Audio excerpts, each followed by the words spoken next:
कितना सुंदर तू बारू हमार करेजा, कितना शर्मा तरीका है तहर होठ लागता की तरह होठ से दो मौध चुआता हो। अच्छा अच्छा का करता हूँ, सही में बड़ा सुंदर बारू, एकदम मस्त लागल हमरा। हम तो जानते ना रहनी है जी। अरे यार देखो ना, तू शादी होई नु बस तोहरे से शादी हम करे।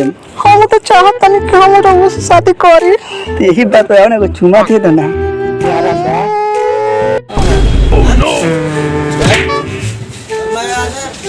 बाबूजी 6 बजे तक उतरो।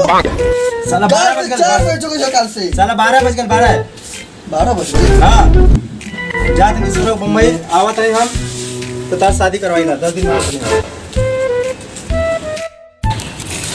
बाबूजी हमरा का समझता रहन, का अपने दम पर शादी नहीं कर सकत? इतना हम निकम्मा हो गइल बनी।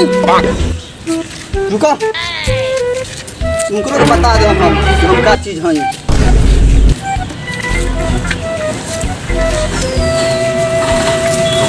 अरे ये का शादी करने के लिए संपर्क करे। अच्छा रुको लगाओ ताली।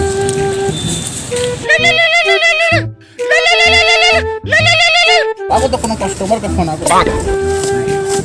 हेलो हेलो बिचवनिया जी,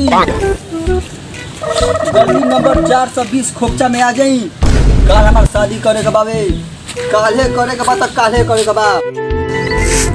बिचवनिया जी अभी लेना आई नहीं, कल लेने के काल आ जाए। इतना देर हो गई, काज ने कहाँ के कहाँ वहाँ के रह गई। कब से इंतजार करते हैं वहाँ के हम। ए जजमान कहाँ बनी? अरे महाराज आई का हाल बाजी? ठीक है महाराज, आई बैठी रोने इंतजार हम कब से बढ़िया करता नहीं। अरे महाराज का करी, इतना हम बिचुआनी हो तो कितना शादी कराए, कहाँ से फोन आता, अकेले कितने दहिया संभाली। ये तो बात सही है कहता नहीं। तो आए बने तो नहीं कुछ नाश्ता पानी कर लेंगे। नाश्ता पानी रहा थी महाराज। सुनी ना, चाहे ना तू को बीमल ले आई। बस बीमल ले। अरे हाला मत कोई मार को लोग जान जाए। चाहे घर तू को बीमल ले आई फटा। रुआ बैठी, हम जल्दी लेके आओ। ठीक है लागत पार्टी बढ़िया मिलल बा, खर्चा पर खूब होई, खूब पान मिली। आवत होई आज खर्चा पानी का कोनो जवाब नहीं था। कहाँ गल अब तक ना आयल।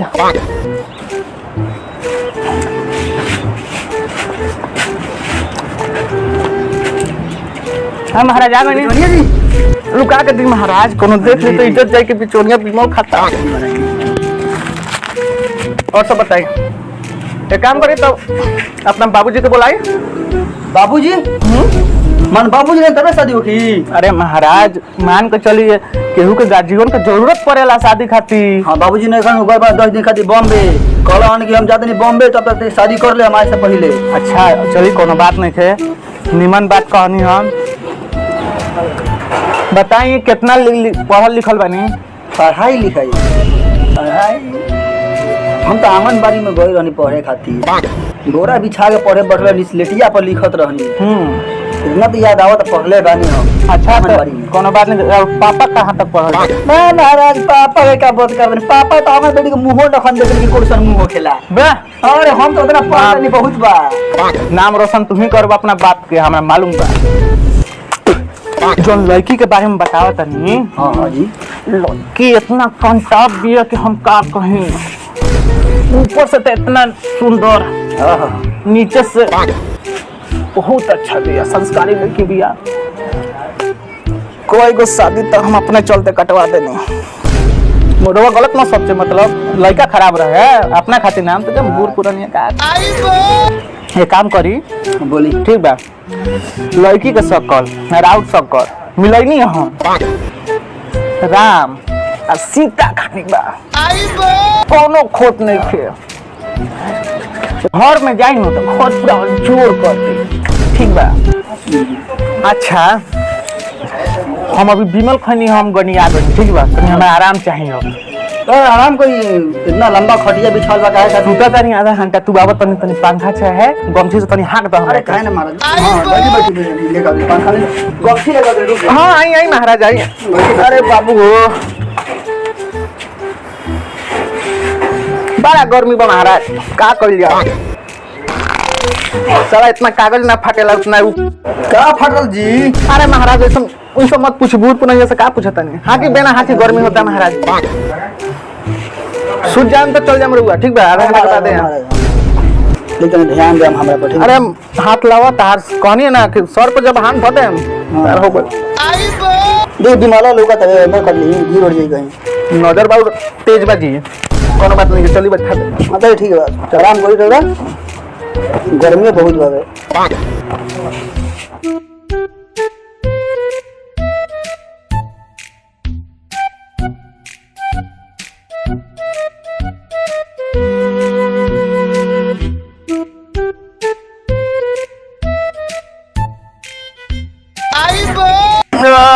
बाप रे बाप जजमान तने पानी लेके आए महाराज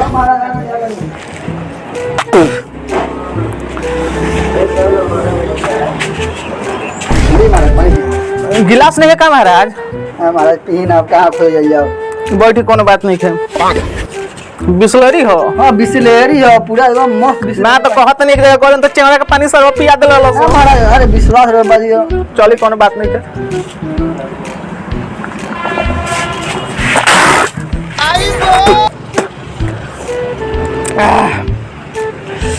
मोबाइल में रखे दी हमरा के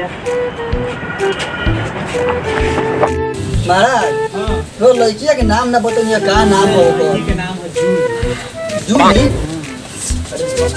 जूली हमरा तो बड़ा बढ़िया हमरा लोग ऐसा तो निमन लड़की ढूंढले मैंने जजमान अरे फोन आता तुमके का नाम लिखल है जजमान